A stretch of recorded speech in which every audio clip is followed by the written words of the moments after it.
Assalamualaikum warahmatullahi wabarakatuh. Kami dari kelompok 9 yang beranggotakan saya sendiri Amelia Juliana, Yona Prastika Mutiara, Yose Desfitriani pada mata kuliah Pendidikan Anak Usia Dini dengan dosen pengampu Ibu Mega Nurizalia MPD dan Ibu Yanti Karmila Ningsi MPD. Di sini kami akan menjelaskan materi mengenai langkah pendirian lembaga PAUD pada jalur pendidikan nonformal. Pada materi pertama akan dijelaskan oleh Saudari Yona. Kepada Yona dipersilakan. Penyelenggaraan program PAUD. Dalam menyelenggarakan program PAUD dapat menerapkan beberapa prinsip. Yang pertama, yaitu berorientasi pada kebutuhan anak. Setiap anak mempunyai kebutuhan yang sama, misalnya kebutuhan fisik, dihargai, rasa aman, diperlakukan dengan baik serta tidak didiskriminasi, diajak bersosialisasi dan kebutuhan untuk diakui. Lingkungan sangat membantu anak dalam kegiatan pembelajaran. Ketika lingkungan tidak sehat membuat anak merasa cemas, takut dan tidak dihargai, maka anak tidak bisa belajar dengan baik. Yang kedua yaitu sesuai dengan perkembangan anak. Pendidik harus dapat mengetahui dan memahami tahap perkembangan anak untuk menyusun kegiatan atau program sesuai dengan tahap perkembangannya. Yang ketiga, yaitu sesuai dengan keunikan setiap individu. Gaya belajar masing-masing anak berbeda. Terdapat anak yang mudah dalam belajar dengan mendengarkan atau auditori, melihat atau visual, dan bergerak dengan kinestetik. Anak memiliki minat yang berbeda-beda terhadap alat atau bahan yang dipelajari dan digunakan. Juga memiliki temperamen yang berbeda, bahasa yang berbeda, cara merespon lingkungan, serta kebiasaan yang berbeda. Pendidik harusnya melihat perbedaan tersebut, serta pendidik harus menggunakan cara yang beragam untuk mendukung pengalaman anak. Yang keempat, kegiatan belajar dilakukan melalui bermain. Pembelajaran dengan cara yang menyenangkan untuk anak. Anak bermain mengenai konsep-konsep matematika, sains, seni, dan kreativitas, bahasa, sosial, dan lain-lain. Saat bermain tersebut, anak memperoleh pengalaman untuk mengembangkan aspek-aspek atau nilai-nilai moral, fisik motorik, kognitif, bahasa, sosial emosional, dan seni. Hal tersebut akan membentuk kebiasaan baik anak seperti disiplin, sopan, santun, dan lainnya dengan cara yang menyenangkan. Yang kelima, anak belajar dari yang konkret ke abstrak. Anak mulai belajar dari hal-hal yang paling konkret dan mampu dirasakan oleh inderanya seperti melihat, meraba, mendengar. Kemudian anak belajar dari konsep yang sangat sederhana sampai hal rumit. Anak memulai kemampuan berbahasa dengan bahasa tubuh, kemudian berkembang dengan bahasa lisan. Yang keenam, anak sebagai pembelajar aktif. Dalam proses perkembangan, anak berperan sebagai subjek dan pendidik sebagai fasilitator. Anak memiliki rasa ingin tahu dan ide yang sangat tinggi serta tidak bisa diam dalam jangka waktu lama. Yang ketujuh, anak belajar melalui interaksi sosial. Pembelajaran yang dilakukan anak secara langsung mengamati, meniru, dan melakukan sesuatu hal yang ada di lingkungannya. Dengan melakukan hal tersebut, anak belajar bagaimana bersikap, berkomunikasi, berempati, dan menghargai keterampilan lainnya. Selanjutnya akan dijelaskan oleh Saudara Yosi. Kepada Yosi dipersilakan.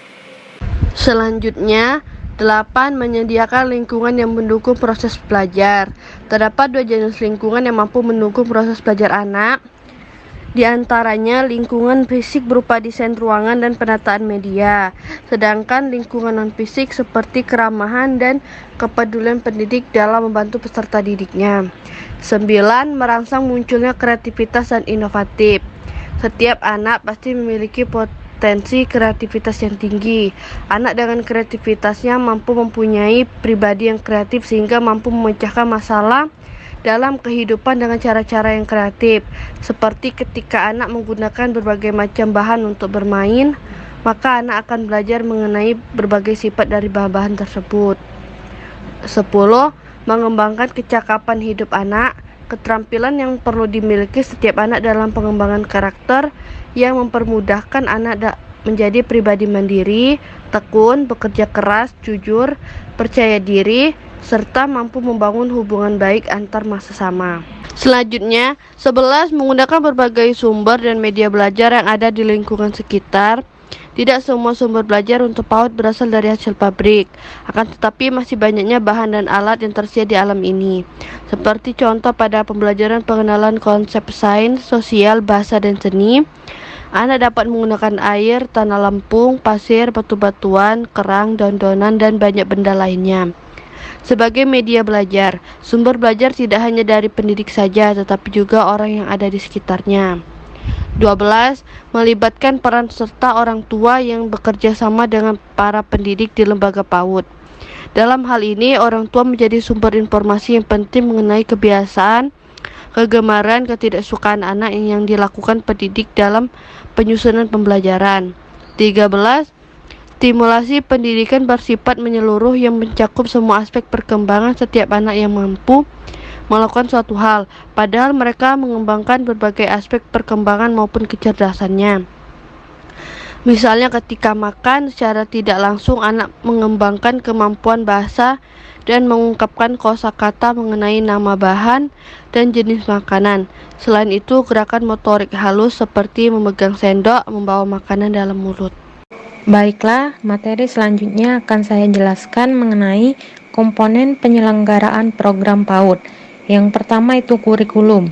Kurikulum adalah seperangkat rencana dan pengaturan tentang sebuah tujuan, isi, dan bahan pembelajaran yang digunakan dalam menyelenggarakan kegiatan pembelajaran untuk mencapai tujuan pendidikan.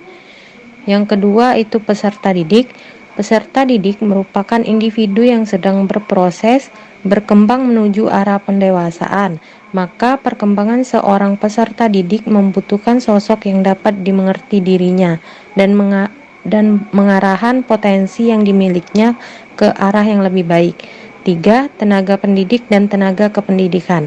Tenaga yang profesional dalam merencanakan, melaksanakan pembelajaran, membimbing, melatih, mengasuh, melindungi, dan menilai hasil pembelajaran di suatu lembaga adalah seorang pendidik. Pendidik anak usia dini meliputi guru utama, guru pendamping, dan guru pendamping muda.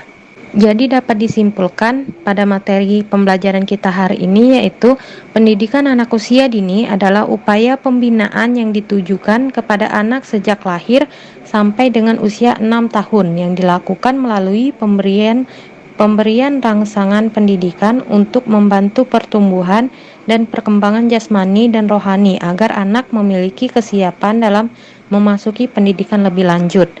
Hakikat dan program pendidikan anak usia dini adalah bahwa anak usia dini merupakan usia emas dalam perkembangan intelektual dan moralnya, sehingga pendidikan di usia ini harus diarahkan pada upaya menggali dan merangsang potensi dan kreativitas secara optimal.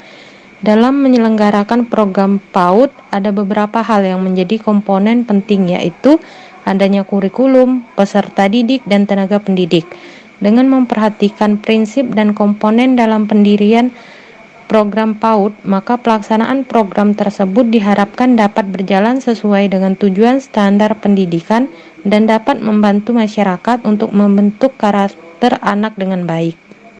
Itulah presentasi dari kami kelompok 9 mengenai langkah pendirian lembaga PAUD pada jalur pendidikan nonformal. Akhir kata, kami akhiri. Wassalamualaikum warahmatullahi wabarakatuh.